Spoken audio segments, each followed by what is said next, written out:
Broadcasting from the business capital of the world, this is the Podcast Business News Network.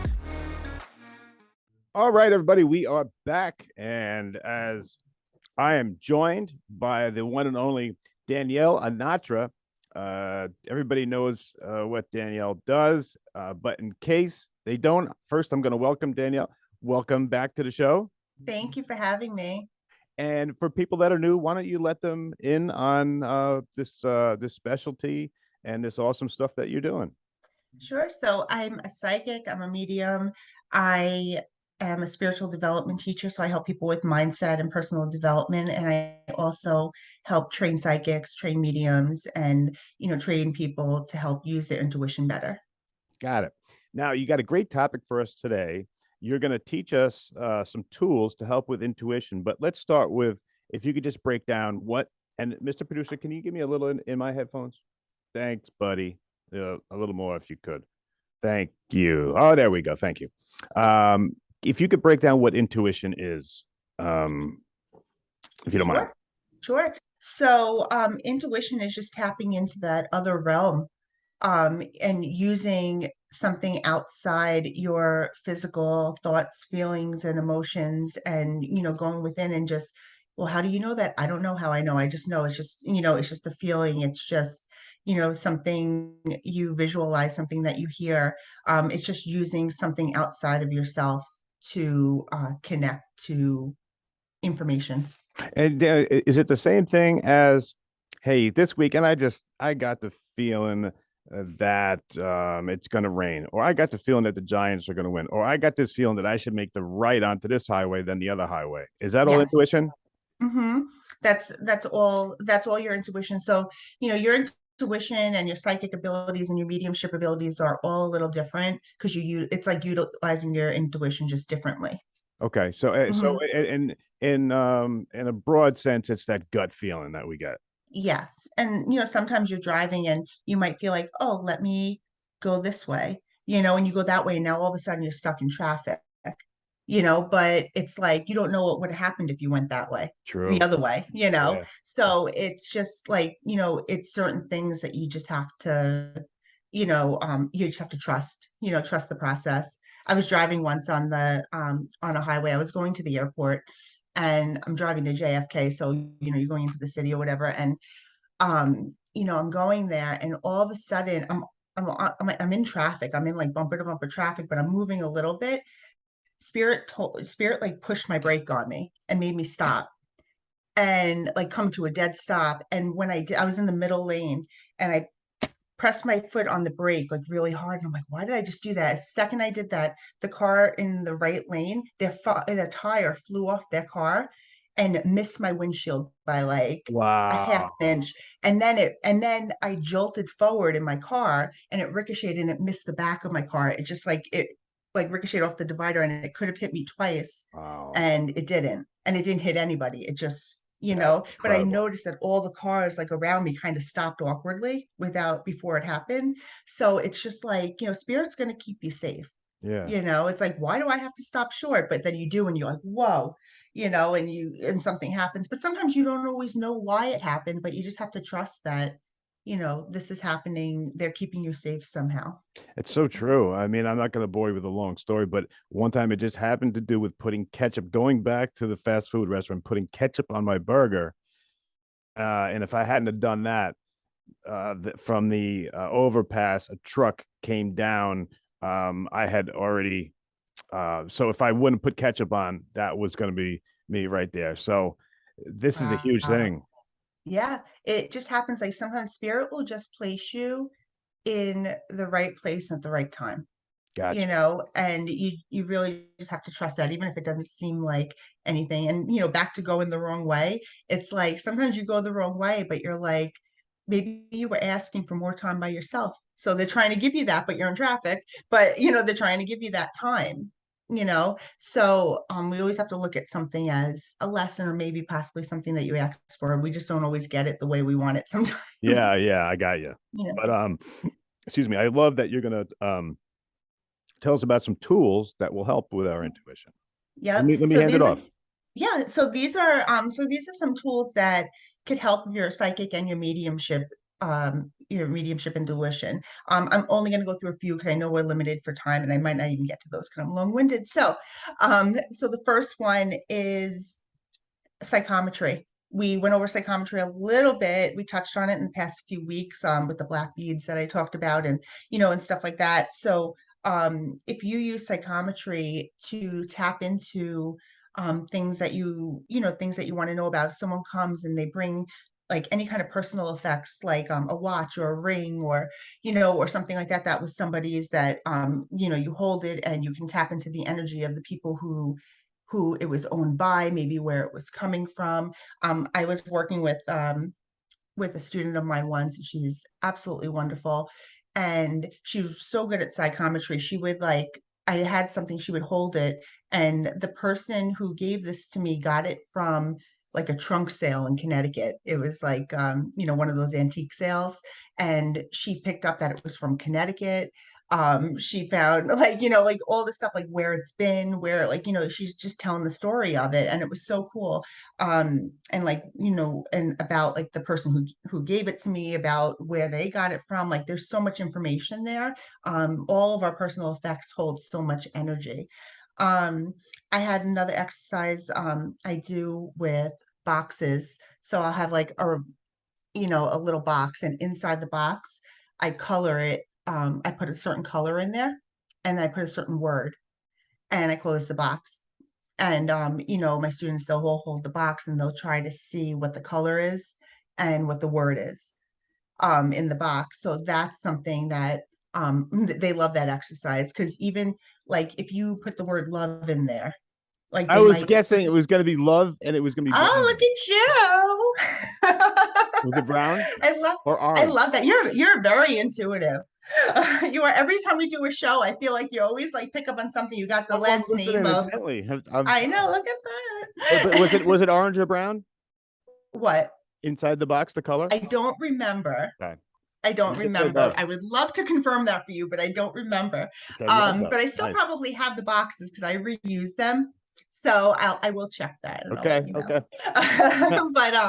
But like, if the word is love, they might be like, they might see a heart in their mind, or they might get a word that's associated with love. They might not get the exact word. So I put like crazy words in there too because I'm weird. So I'll put like monster, like, or I'll put something crazy in there. But I don't just put like all love and light words, but it could be anything in the world. So it's all cool, and they all have a fun time with that. You could also get envelopes. I'll number the envelopes and I'll put a picture in there or something, and I'll pass it around the room, or and people will hold it, and they'll see like what they feel is in there, or what they feel is in there, if it's a person, place, or thing. I'll give them questions that go along with it, like, is it a person, place, or thing? Where do you feel like this is from? Is it male or female? Is it, are they past or alive? So it's always like different things, and the things that my students come up with, I'm just like, wow, like they're insane. They're so cool. And it's Do a they have lot to of fun. touch it or just look at it? They have to Psychom feel it. so this is the difference. Like psychometry is when you're actually holding the item and you're actually feeling the energy off of it. If I give them an envelope and they're holding the envelope, that's psychometry. If I'm holding the envelope up, and I'm showing them the envelope, and I said, okay, look and see what you're feeling, that's remote viewing. Oh. Okay. So that's because remote viewing, you're not actually touching the item. You're looking and you're asking spirit to tell you like what's inside, or what it is. If you put something in another room, right, what is it? Like what did I put? Where did I put it? Things like that. Am I trying to Okay. have or your student trying to have the connection with you to try and get it because you're the one that knows what's in the other room, or am Hmm. I actually trying to look and see it without a connection with you? You're trying to look and see it without a connection to I me. see. Okay. Hmm. Yeah. And it's funny because we're so connected to our personal items, and that we have, like, I wear my rings every day. So if you have like a piece of jewelry or something that you wear all the time, we've done this exercise in class before, when we were all in person. So I have my office space and we're all in the office. So I would have one person step out of the office and give me one of their, like, let's say that I had my ring and I said, okay, give me your ring, something that you always have on you, something that you're always touching, your energy is all there. So they'll step out of the room and I'll hide it somewhere in the room. And then they come in, and then I tell them to come back in, and they have to sit there and they feel where they're being pulled. So they'll either get pulled right where their jewelry is. They always surprise themselves and they get pulled right where their jewelry is, or they'll get like the vicinity of the room. Interesting. And it's really cool how like you're very you're really connected to your stuff. Like, when your energy is on something, it's like what that feels like. So some people might get like it feels like a magnetic pull in the direction that they need to go to. Some people just feel like they just know where it is, or some people like they walk in and they look in the direction right away and then they question themselves, and then they get maybe the wrong direction, but it's always the first place that you're pulled. I remember this one girl, she came in the room, and if they don't find their stuff, I keep it. So it's it's usually a very profitable class. No, Nice. so when one of the girls walked in once, I had it like, she's like short, she was like 4'11", and I had it all the way up on a high shelf in my room. And she walks in and she's just like, I don't know where it is, but I think it's that way. And she like just pointed at the shelf and like went right over there. And I'm like, that's insane. Like, she's so good. I used to practice this all the time when I had my 9 to 5 job. I was in a really big building with a lot of offices, and I would sit in there and I would always get into the room like that I was in. Cause I'm in a place with like 12 different rooms. So it was, I really challenged myself with it. I Yeah, love that exercise. I think it's fun. that's cool. Yeah. So we do stuff like that. Another thing is, telling the story. I love this exercise. I always sit with people. I do this a lot in my beginner classes because everyone's so nervous to make a statement or to say like what they're feeling because they're afraid that it's wrong. So what I do is I sit with people and I tell them, make something up for 30 seconds. Tell me a story about, I'll pick a topic for them and I'll be like, tell me a story about anything and make up a reading for me. Like just completely make something up. So now it takes pressure off of them because now they're just making up a story. So there's no right or wrong. And when they do it, they use no word fillers, no nothing. They just tell a story. And what this does is, like, you might think like, why are you telling them to make something up? They usually don't, it's usually not being made up, because what they're doing is it teaches you to eliminate your mind from the equation and you just speak with no thought. And that's what you need to do a reading. So now they're speaking from their heart, as long as they're not nervous to just talk in general. They're eliminating their mind and they're speaking from their heart. And usually, like 80% of that will make sense to me, Wow. So you know? they're telling a story about you. Right. So, or they'll just focus on somebody in the room that we're practicing with. But if I'm working with someone one on one, I'll say, make up a story. Don't use word fillers, just make up a story. Pretend you're giving me a reading. It doesn't have to be real. Nothing you say has to make sense. And it takes pressure off of them and it eliminates their mind and helps them just, speak. And normally I can take 3/4 of what they say. Wow. So it's a good way to, kind of practice just getting comfortable reading and telling a story, because you don't want to sit there with someone. And a lot of times beginners will be like, you know what, I see blue, I see the sky, I see an apple. And like, they're saying everything they're seeing, but make that into a story. Like, what does blue mean to you? How do you feel around that? What does an apple mean to you? Like maybe an apple means someone's a teacher. I feel like you work with children. Like, are you a teacher? And then you might see like a school, or you might see, you put it all together into a story. So instead of saying like, I see this, I see that, I feel this, I feel that. It's like I'm talking to you right now. It's like you're telling a story rather than, giving them pieces and them putting it together. You want to tell the story, you want to make it make sense. And the more you do that, the more feelings and thoughts and all that stuff you're going to get from spirit, and they're going to help you along with the reading. And it's really cool. Pretty neat. So yeah, so that's a really good way if you're getting started. Well, that's a good way if you're getting started and you want to learn to tell the story and to tune in better. And it's also a good intermediate exercise, because with that you could focus more on not giving so many word fillers. What's a and word you could filler? learn to speak better, like saying Oh, okay. like, and saying stuff like saying stuff like that. So it can help you to kind of speak a little better and not use so many word fillers. So you could use that exercise two different ways. Got it. Okay. Hmm. So like as an intermediate exercise, you could actually do a reading, but you're practicing without the word fillers and you're practicing speaking better. I see. Um, Another one, this is the last one I have, using different oh my God, I lost my train of thought. Using like angel cards or side cards or some kind of some kind of thing like that. It's really important to know like that these are all tools that we use. Like you can get an angel card and you can pull one and you see something different in the artwork every time. And my thought and what I tell my students is anytime you pick up angel cards or you pick up side cards or anything like that, throw away the instructions, and use your own intuition while you're using them. And it's important to always use these as a tool and not a crutch.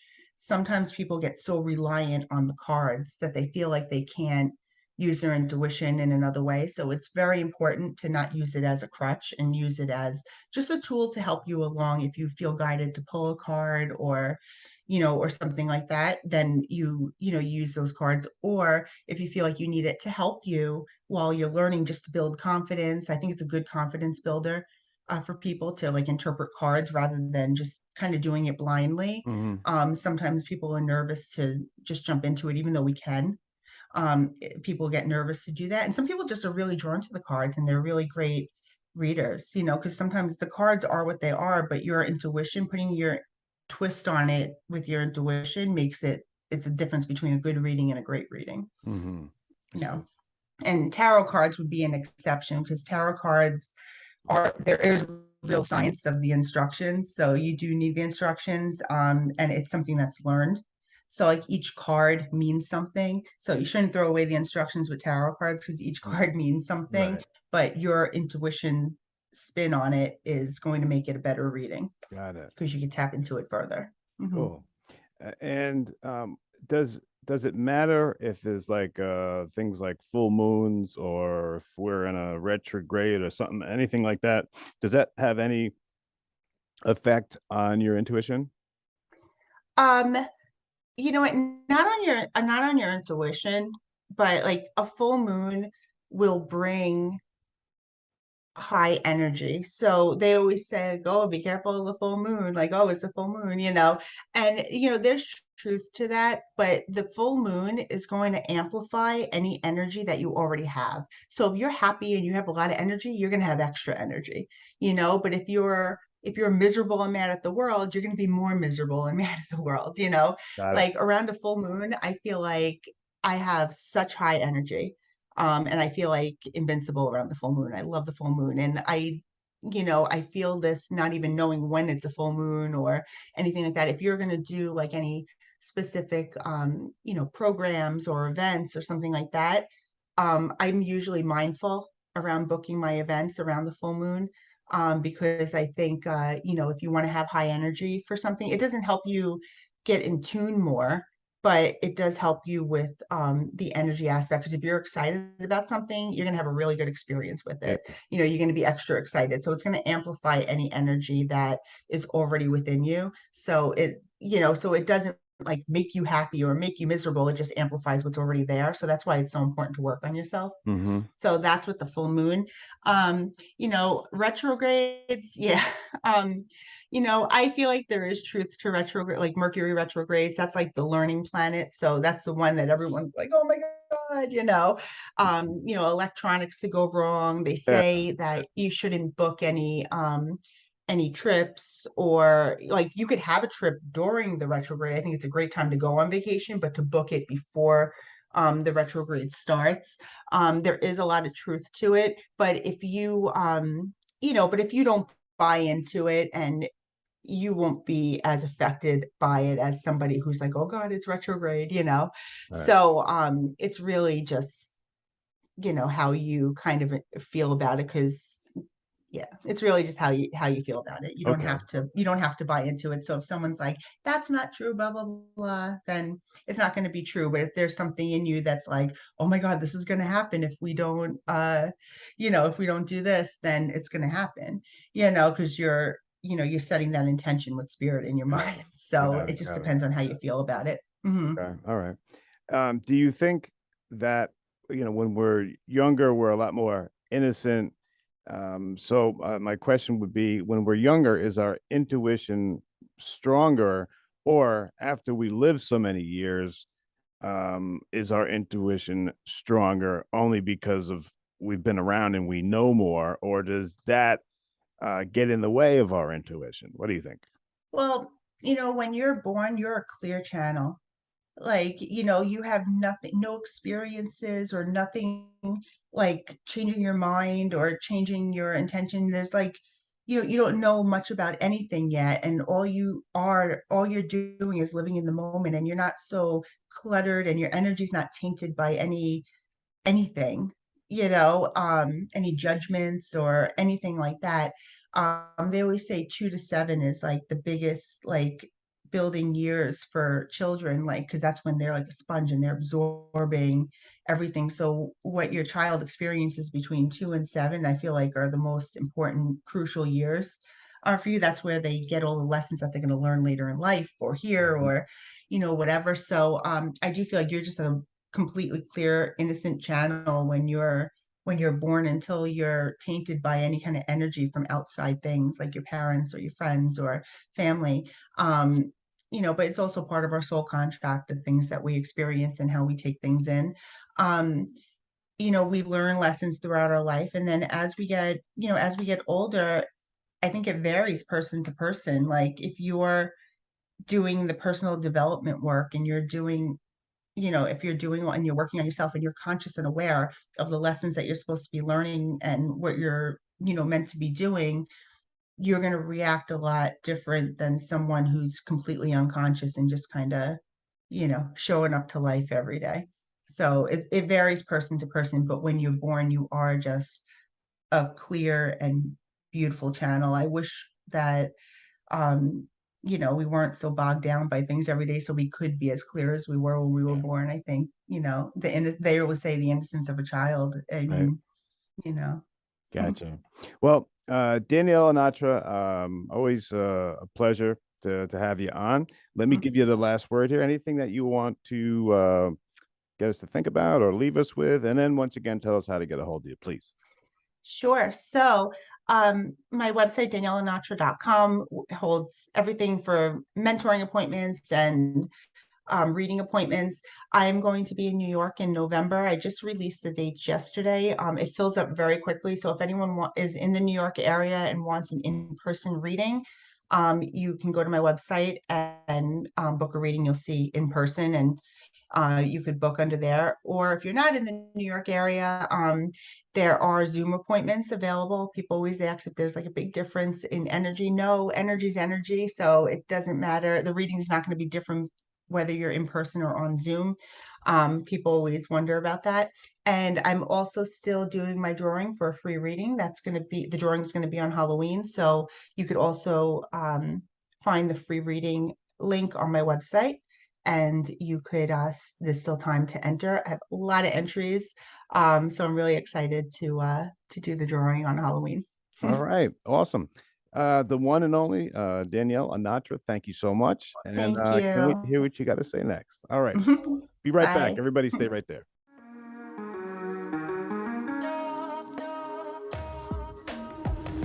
Broadcasting from the business capital of the world, this is the Podcast Business News Network.